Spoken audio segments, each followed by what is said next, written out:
Hello বন্ধুরা, আমি পৌঁছে গেছি দক্ষিণ চব্বিশ পরগনার কাকদ্বীপে।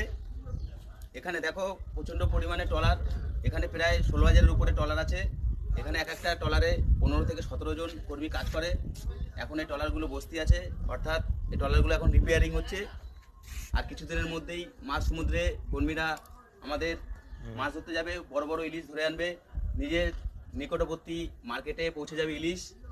প্রচণ্ড পরিমাণে কর্মীরা আমাদের জন্য পরিশ্রম করে, আমাদের মাছ মার্কেটে নিয়ে চলে আসে। এবং ক্যামেরাম্যানকে বলবো যে এই ট্রলারগুলো একটু দেখাতে।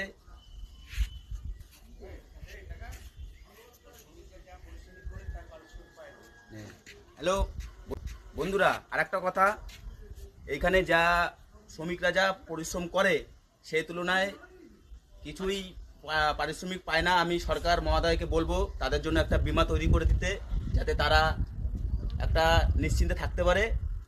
আর এখানে খুব সুন্দর পরিবেশ, আপনারা আসতে পারেন।